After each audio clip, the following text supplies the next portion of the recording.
Donc nous allons poursuivre notre enseignement, toujours sur la théocratie et la démocratie. Donc nous allons nous épancher beaucoup plus sur le thème qui est l'adultère.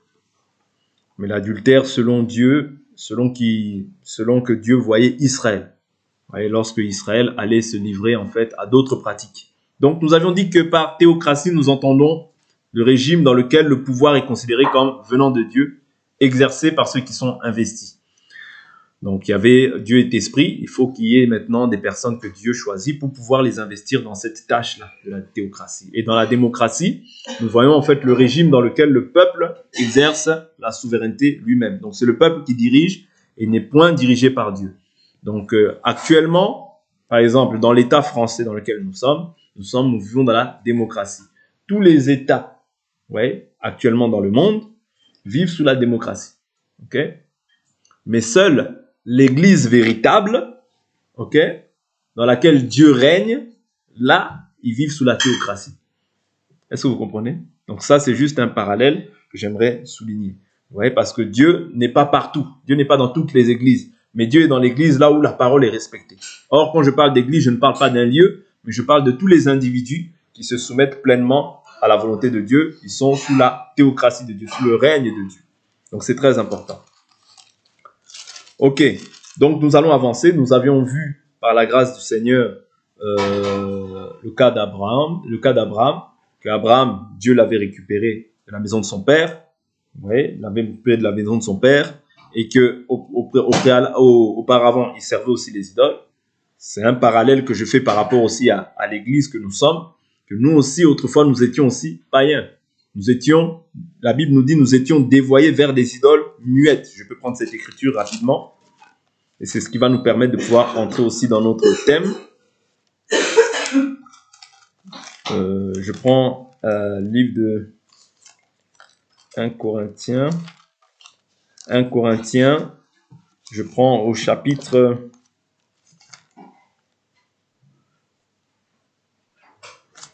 1 Corinthiens, chapitre 12, je crois, si je ne m'abuse.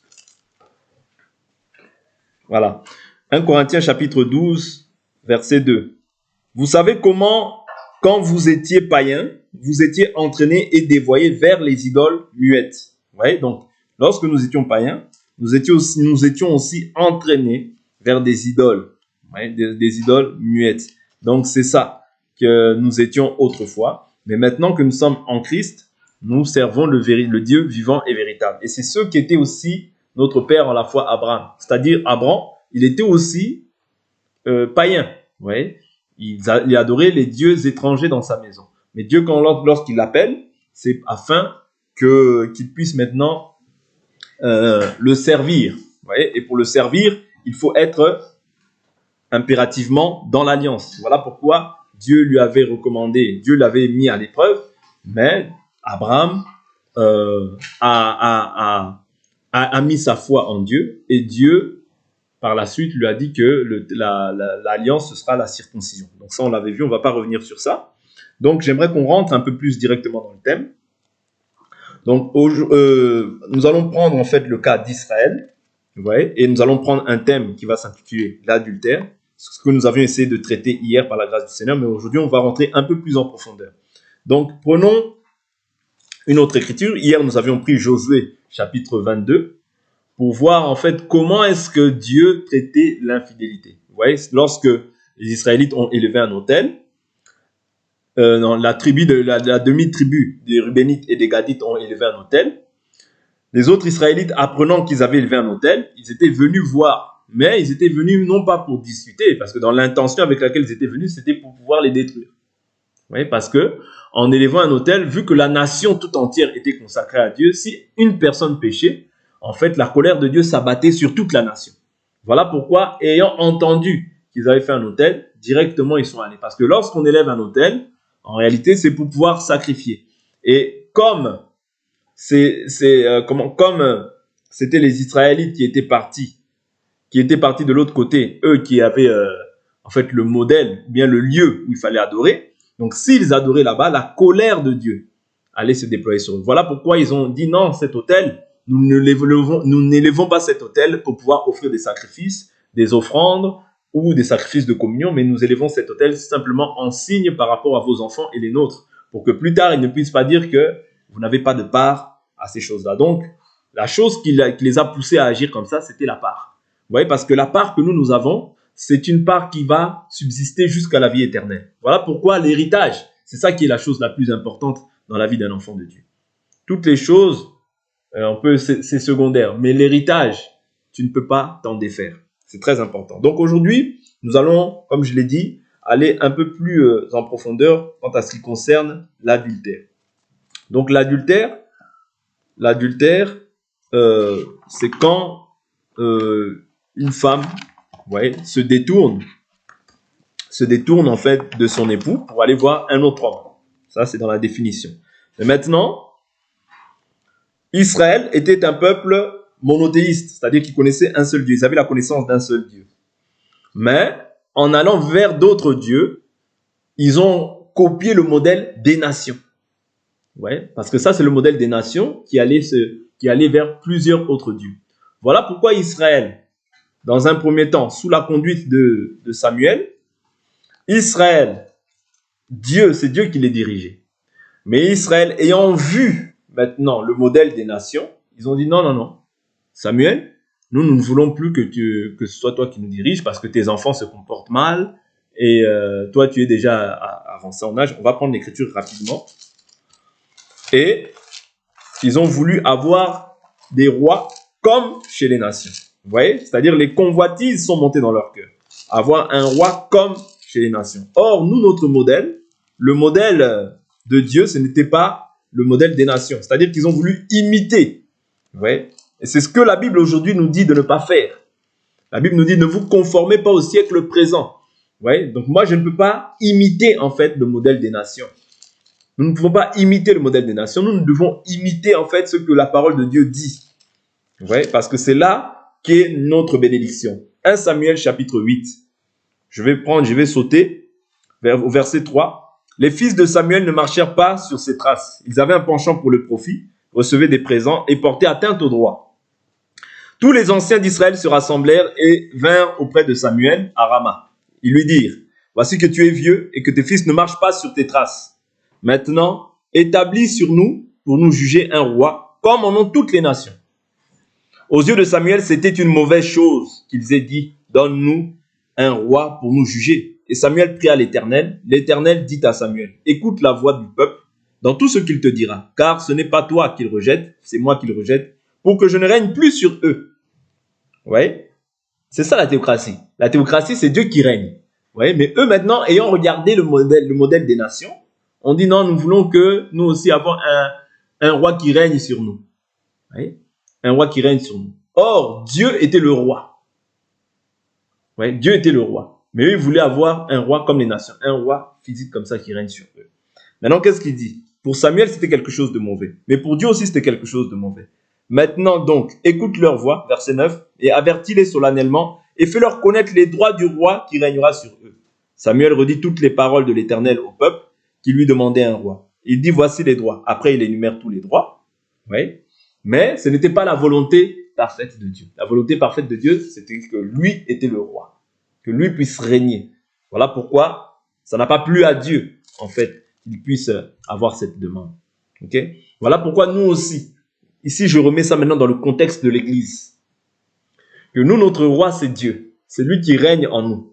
Ouais. Nous ne pouvons pas avoir un autre roi, parce que Dieu ne partage pas sa gloire avec un homme, ni son honneur avec les statues. Or, si on a un autre roi, ça veut dire qu'on annule en fait l'autre roi. Parce qu'on ne peut pas servir deux maîtres à la fois. Souvenez-vous de ces choses-là, ce sont des choses qui sont très importantes. Nous ne pouvons jamais, à aucun moment, regarder le modèle des nations. Pourquoi? Parce que je vous ai dit que le modèle des nations, c'est le modèle démocrate. Nous regardons le modèle théocrate, c'est-à-dire la théocratie où Dieu règne. C'est ça qui nous importe. Si nous voulons voir le ciel, il faut absolument que nous puissions avoir le modèle que Dieu a établi dans sa parole pour notre bien et non pas pour nous nuire. Vous voyez? Donc, en voulant un roi, Dieu a permis qu'après les rois puissent le conduire, mais il leur a donné un roi dans sa colère. qui était Saül. Vous voyez? D'ailleurs, qui n'était pas de la tribu de Juda, parce que c'est de Juda que venait la lignée des rois. Vous voyez? Ce n'était pas de la tribu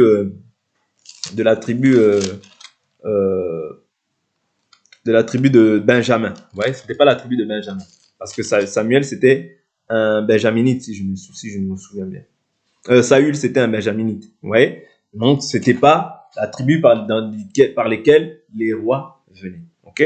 Donc on a vu que par la suite Saül a désobéi à Dieu et qu'il est parti voir les voyants et toutes ces choses-là. Donc ça n'a pas plu à Dieu. Dieu a permis qu'il puisse mourir. Mais il a trouvé David, l'homme selon son cœur. Et lui venait de Juda.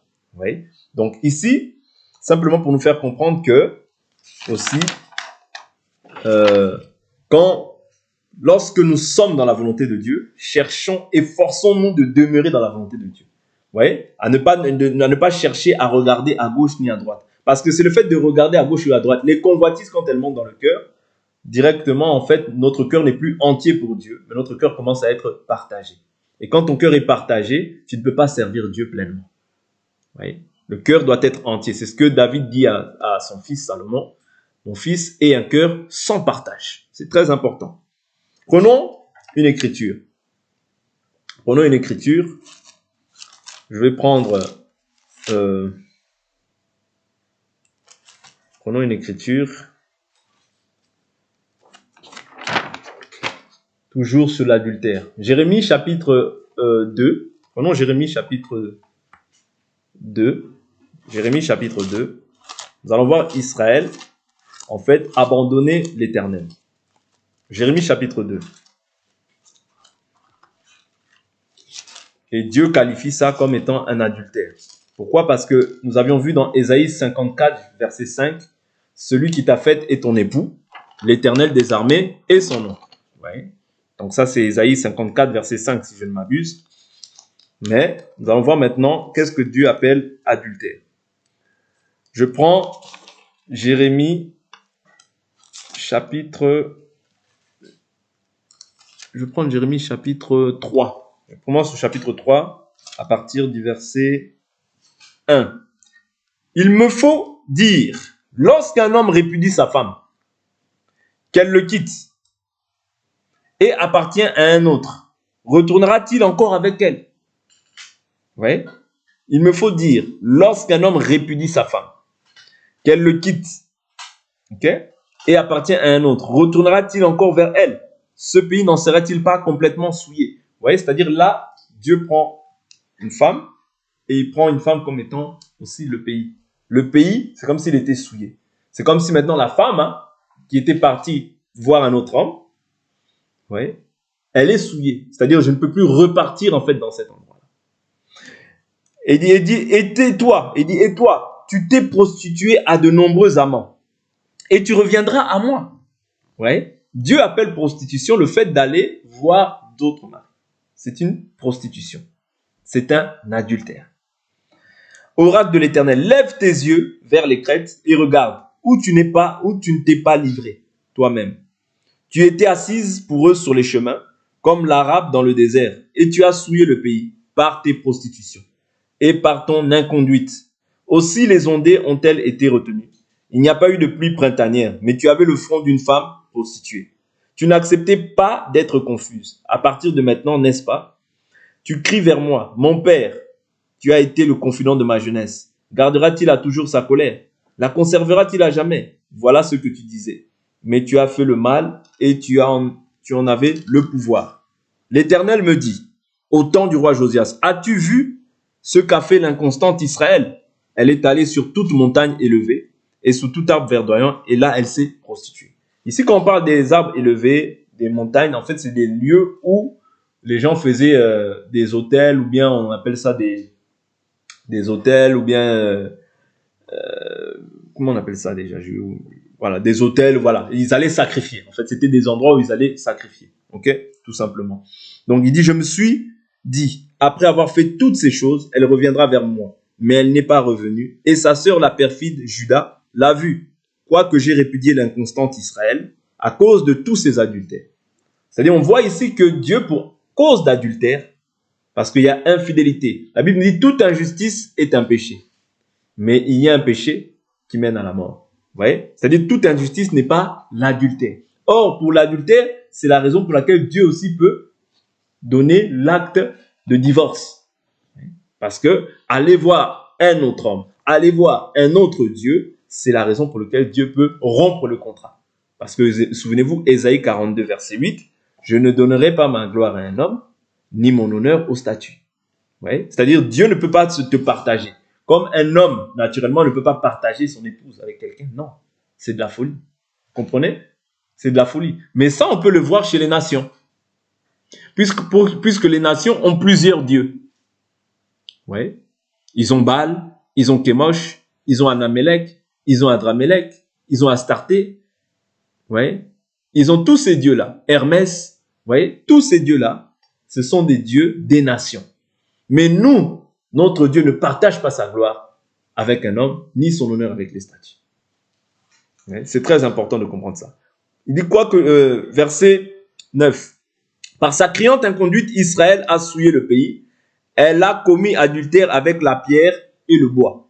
Pourquoi la pierre et le bois? Parce que en fait, ce sont des idoles muettes, taillées par les mains des hommes. Ils ont une bouche mais ne peuvent parler.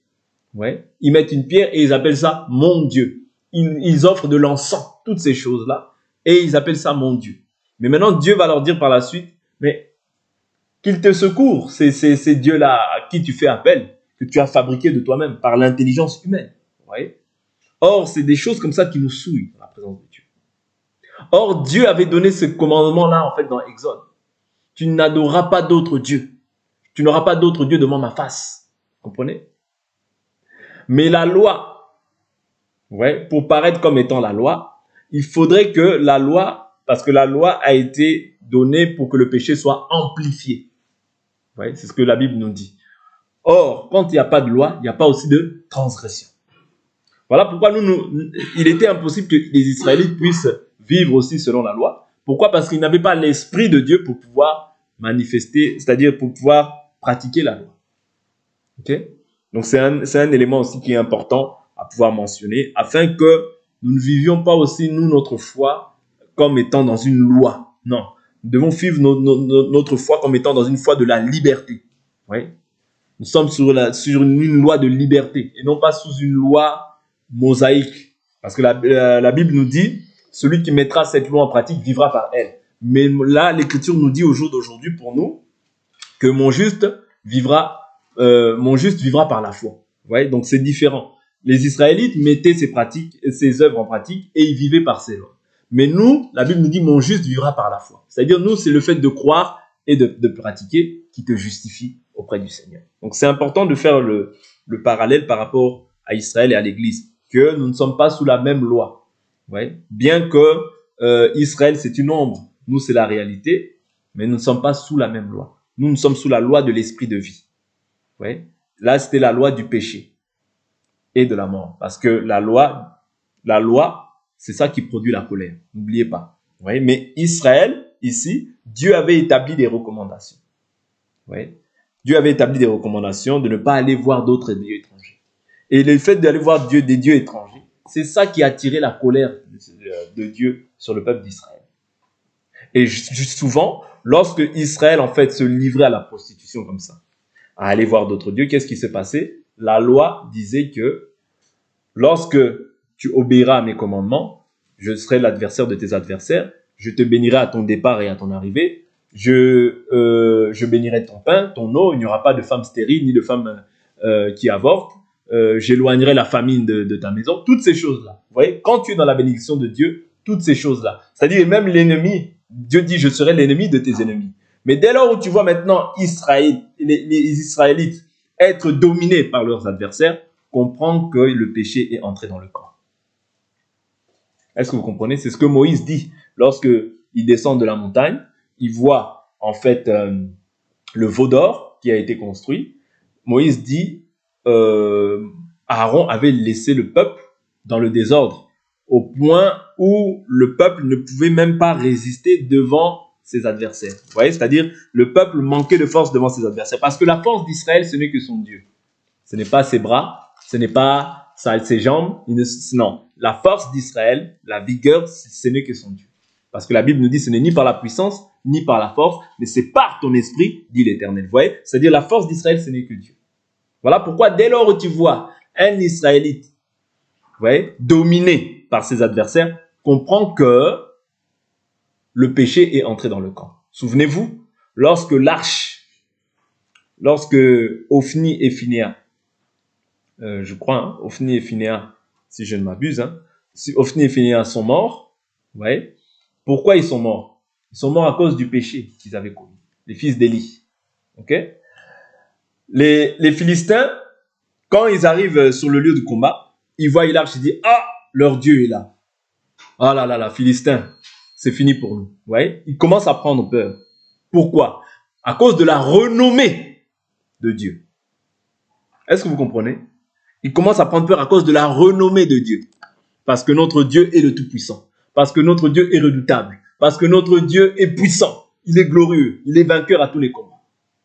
Ils ont commencé à prendre peur, mais ils ont dit, Philistins, fortifions-nous et allons combattons. Vous voyez? C'est-à-dire que tu peux avoir l'arche. Vous voyez? Tu peux avoir l'arche. Il peut y avoir, c'est-à-dire il y a des gens qui ont le renom d'être vivants, mais en réalité, ils sont déjà morts. C'est ce que la Bible nous dit. Quand la mort vient, quand je dis la mort ici, c'est la mort spirituelle. Ouais. Quand la mort vient, comprends que le péché est entré dans le camp. Parce que une fois qu'ils ont combattu contre les Israélites, ils ont commencé à mettre en déroute les Israélites. Quand Israël est en train de dérouter face à ses adversaires, Josué, qu'est-ce qu'il doit faire? Bien sûr, là, ce n'était pas au temps de Josué. Mais Josué, qu'est-ce qu'il fait? Lorsqu'il voit que Israël déroute face à ses adversaires, il se met à genoux du matin jusqu'au soir pour implorer la grâce du Seigneur. Qu'est-ce qui s'est passé? Qu'est-ce qui se passe? C'est ça que doit faire un Israélite ou du moins même un chrétien. Ouais. Parce que lorsque l'arche est venue dans le camp, qu'est-ce que Israël a fait? Israël a fui face à ses adversaires. Pourquoi? Dieu n'était pas là. Dieu n'était pas là. Les fils d'Élie sont morts au combat. Ouais. Les fils d'Élie sont morts au combat. Et le même jour aussi, Élie est mort. Sa belle-fille est morte. Pourquoi tout ça? Parce que le péché était rentré dans le camp. Voilà pourquoi l'adultère, comme étant allons voir d'autres dieux, ou bien le péché nous rend faibles face à l'adversaire. Parce que n'oubliez pas, tout péché est une infidélité. Mais tout péché n'est pas d'adultère. Mais aller voir d'autres dieux, c'est signe, c'est-à-dire c'est un signe par lequel Dieu peut rompre l'alliance avec Israël. Pourquoi? Parce que vous avez fait rentrer des dieux étrangers. Est-ce que vous comprenez? Vous avez fait rentrer des dieux étrangers. Vous êtes prosternés devant d'autres dieux. Et Dieu parle d'adultère en disant que non, je peux rompre l'alliance. Ouais, je l'ai répudié. Ouais. La répudiation n'est liée qu'à l'adultère. C'est-à-dire quand Israël se détourne pour aller voir d'autres dieux, c'est alors que Dieu peut répudier.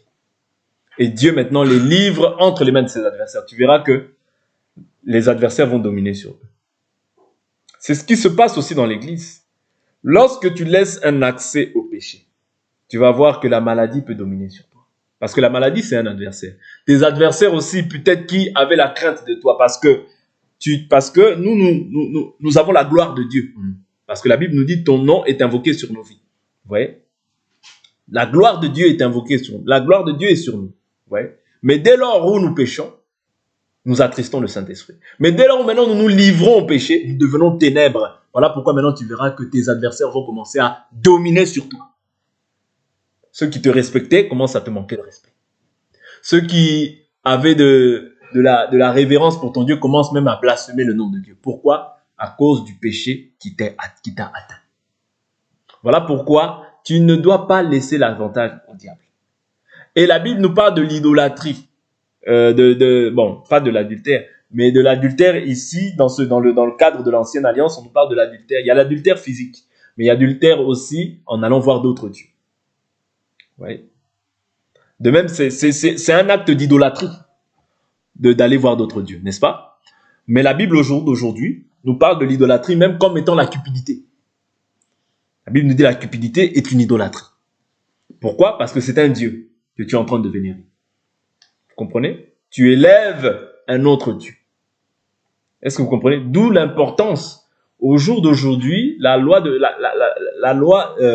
grâce est sur certains aspects plus difficile même que la loi.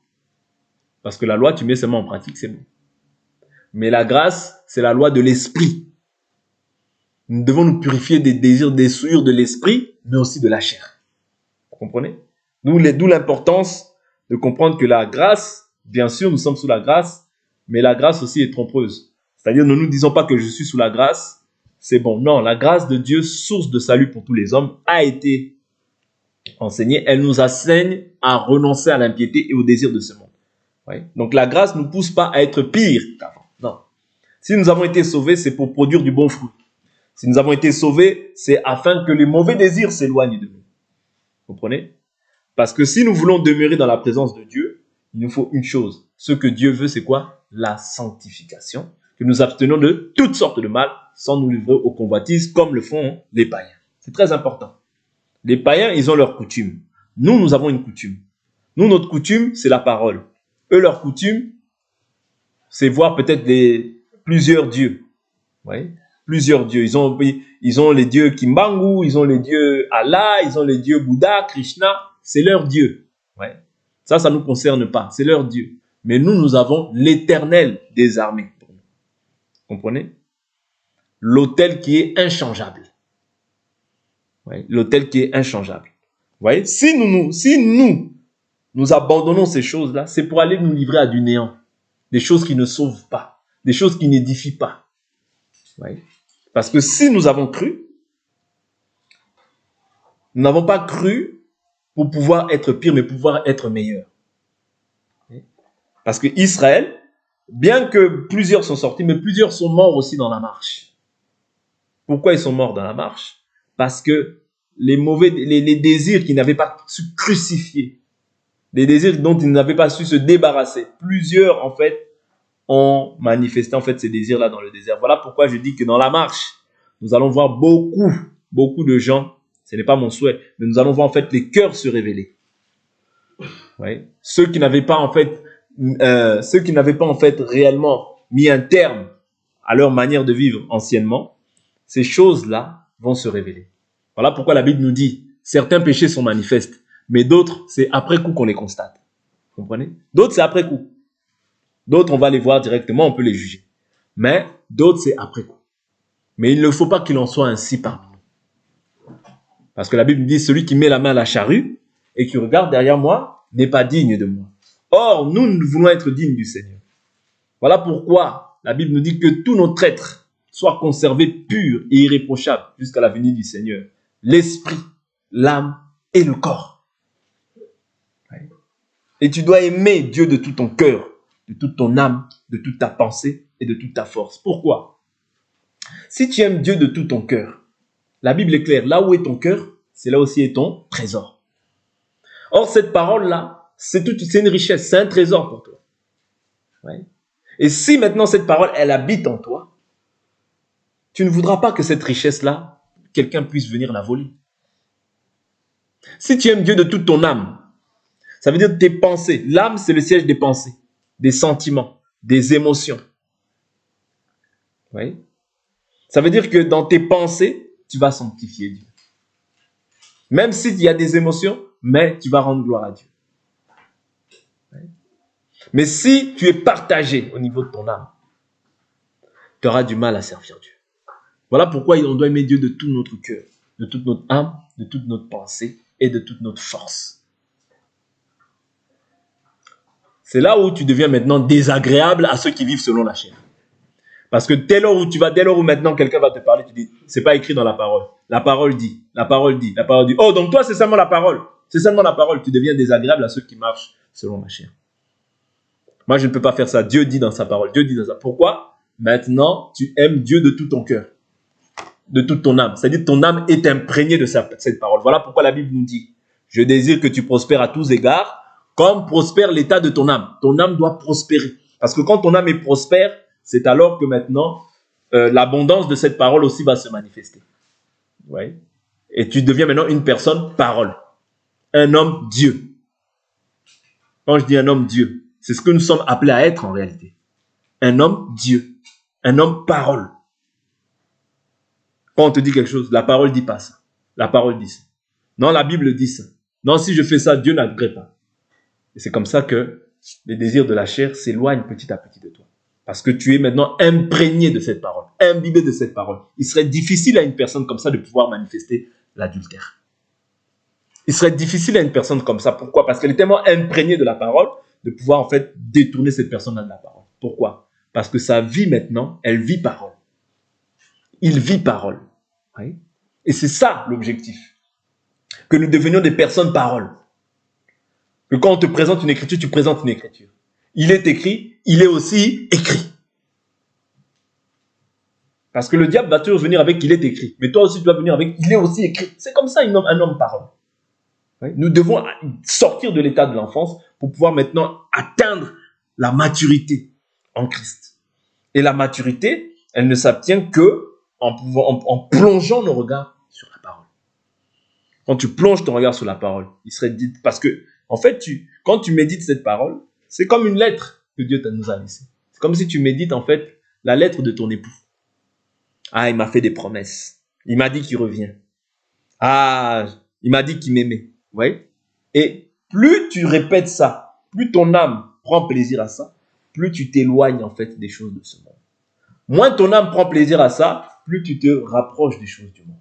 Vous comprenez? Et c'est comme ça qu'on devient adultère. Parce que ce n'est pas c'est pas directement, non. C'est un processus, c'est une étape. De même que le diable rôde, vous voyez, cherchant qui dévorer. C'est-à-dire, il cherche une porte pour que toi, tu reviennes en fait à lui. Parce que le seul objectif du diable, c'est que tu reviennes à lui. Parce que tu étais un bon serviteur là-bas.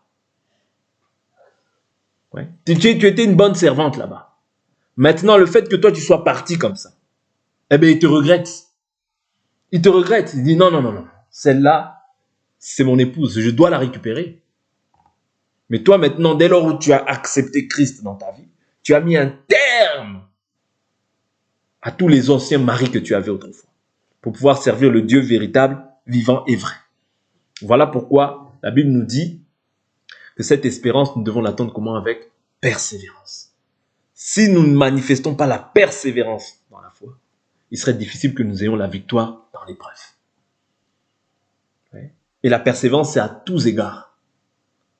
En foi, dans la parole, la sanctification, la prière. C'est ça qui te maintient en fait loin du péché. C'est ça qui t'évitera en fait des problèmes avec Dieu. Parce que, on va s'arrêter là.